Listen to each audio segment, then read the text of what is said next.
Hello मित्रांनो, मी चालली माझ्या फ्रेंडच्या बर्थडे मध्ये. मी करत होती मस्त तयारी केलं बढिया. मग मी झालो रेडी. अरे जुते लावायचे भूलून गेले, थांबा लावतो आता. कैसा लगा मेरा जादू.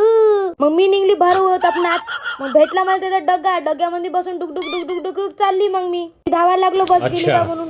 पण हे वनीची बस होती, आपल्याला वनीमध्ये जायचं नव्हतं. मग बसल्या बसली विचारायला काय करू. राजनीती चहा म्हणून लिहून होते. म्हणलं राजनीती चहा कसा लागतो, चला पिऊनच पाहू म्हणलं.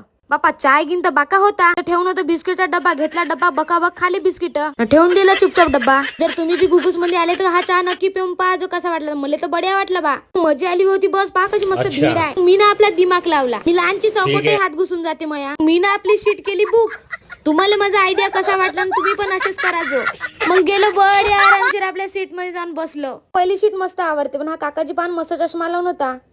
मग मी पोहोचलो पडोली मध्ये. मोठ्या मोठ्या टरका चालते बाई इकडे. हे तर काही बस थांबत नाही, तर डीएनआर थांबते. मी बसलो डीएनआर मध्ये. मग नागपूर मुंबईला जायचे डीएनआर होय. मला नव्हतं माहिती डीएनआर मध्ये एवढी तिकडे बकऱ्यानं 100 रुपये घेतले. मग मी पोहोचलो भद्रावतीले. माझ्या मैत्रिणीनं सांगलं खस आणाले. मला समजलंच नाही काय लिहो का अंडे देते का काय याच्यावर बसून. माझी मैत्रीण आता घेतलं एवढा मोठा खस न निघालो. या घरी जाले. घरी पोहोचून दिलो तिले. घे म्हणलं अंडे टाक याच्यामध्ये. अच्छा कूलरले लावले का, मले का माहित बाई. माझी मैत्रीण म्हणे चाल तुले वावर दाखवतो. वावर दाखवायला एवढं मोठं गाठोडा आणण्यासाठी घेऊन गेली तिथं. मी म्हणलं हट बाई, याच्यानंतर मी तुझ्यावर कधीच विश्वास नाही करू. मला भलाच राग आला.